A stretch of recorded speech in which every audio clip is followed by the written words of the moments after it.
guys, good afternoon everyone. Magluluto po tayo ngayon.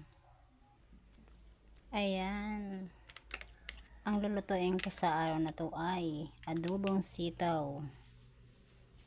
Ayan, ito yung aking sitaw, malinis na to guys, nahugasan na. At ito yung aking sangkap. May natira akong konting adobo ng baboy, hiniwa-hiwa ako na guys. Okay, let's start. Okay, ayan, mag-umpisa na tayo guys. Nagpapainit na ako ng mantika. Unahin ko yung bawang. At yung tira na adobo.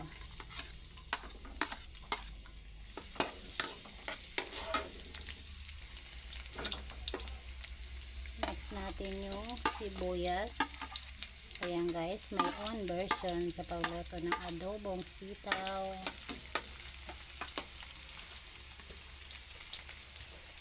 Ang aking biniling paminta guys ay yung buo. Ganito sa amin tagpipiso yan. Buo yung binibili ko pero dinodoro ko siya guys. Ayan, ginawa kong ganito. Dalawa yung gagamitin ko.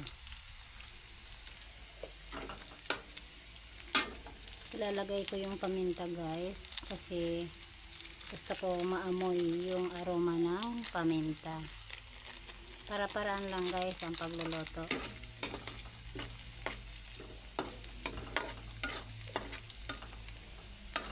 At antayin na lang natin mag-brown ng konti. Naamoy ko na yung paminta. Ayan, isusunod ko na guys yung aking tirang adobo ng baboy. Hiwa-hiwa ako na to. Ayan, ito yung ating sahog sa ngayon.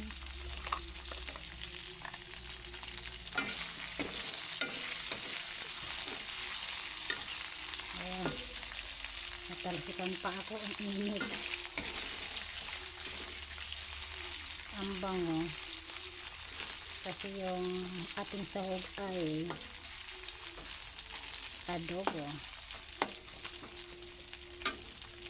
And next, lalagay ko na guys yung sitaw. Ayan. Mahilig ako guys sa sitaw. Kasi yung ating mga alaga ay paborito din. Nawala yung ating ilaw.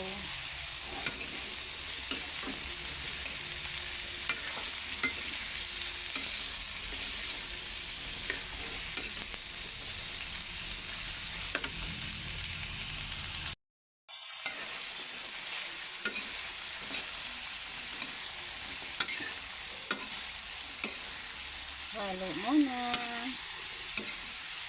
Ayan.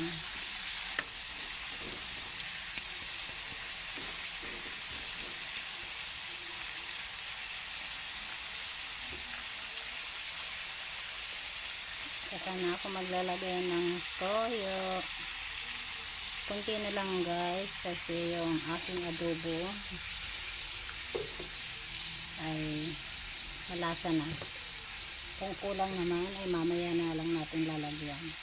Ayan, nawala na naman yung aking ilaw.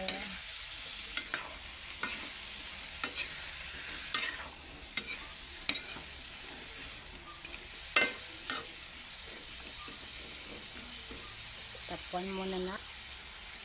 Takpan ng ilang minuto.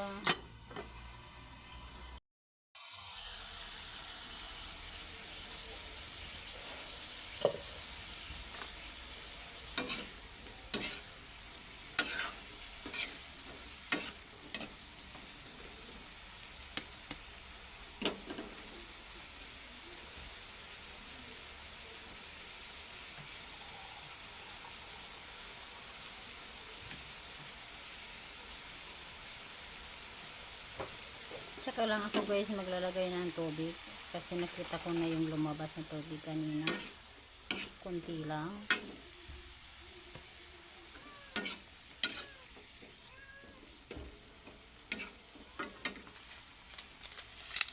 At maglalagay na rin ako ng aking pampalasa para naman habang lumalambot yung aking gulay ay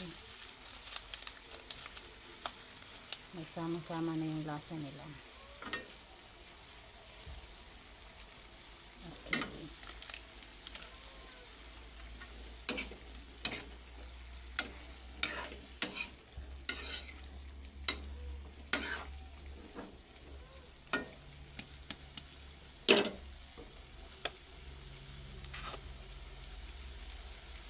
Yun guys ay yung durog na paminta na yun, yung pinang-pino na. Konti lang naman nilagay ko. Kasi nauna na yung durog na nauna kanina. At syempre takpan ulit natin para maluto ng pantay-pantay.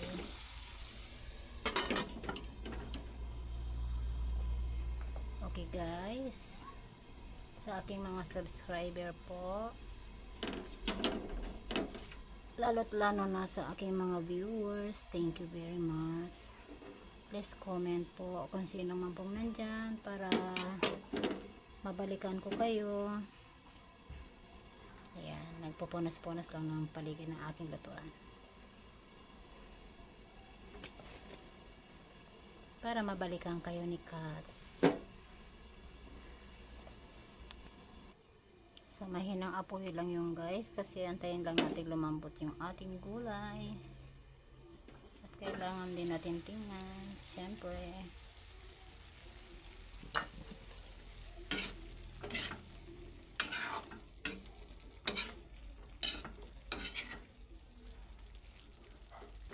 Ayan. Tatakpan ulit natin. Mamaya na natin titikman yung lasa o ano pa ba yung kulang. At ayan guys, may sinaing na ako.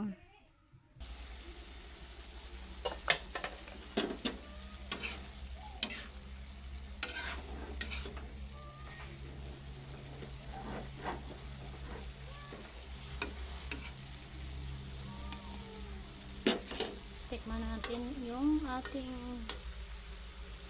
gravy or sauce.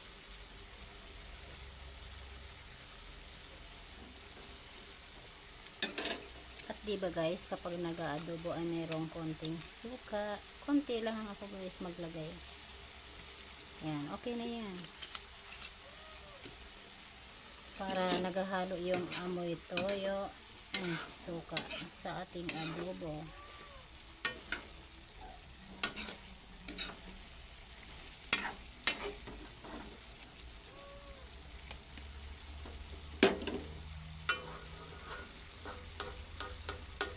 Titikman ko guys yung aking sitaw kung luto na ba, kasi ako ayaw ko rin ng overcook.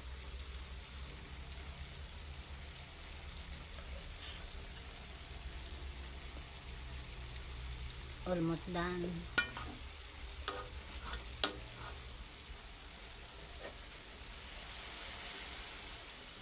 Mahina na lang yung aking apoy guys, para habang nagpapalambot ng ating gulay ay hindi rin agad maubos yung gravy or sabaw. Konting sabaw. Ayan. Okay na yung alat niya guys, kasi yung adobo ay malasa na. Ayan.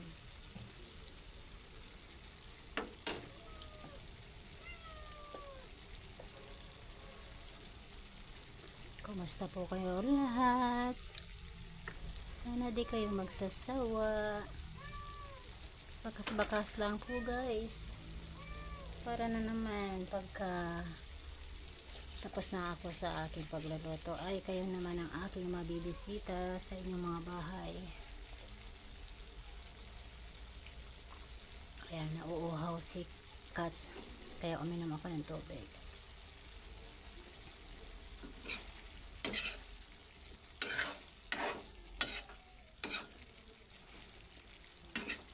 Yummy yummy. Simpleng ulam guys, buhay probinsya. Ayan, hanggang sa ngayon guys, hindi ako nagsasawa na kumain ng mga gulay. Kasi noong dalaga pa ako, ay isa rin akong OFW. At siyempre naman kapag OFW, madalas ulam ay karne. Kaya ngayon naman sinusulit ko naman yung ulam ay madalas ay gulay. At siyempre may konting karne pa naman. Diba? Ayan.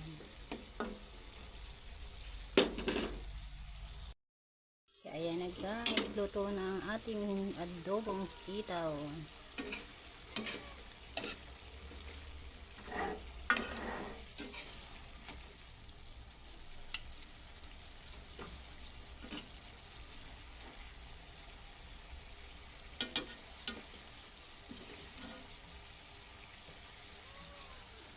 Ayan ang ating adobo.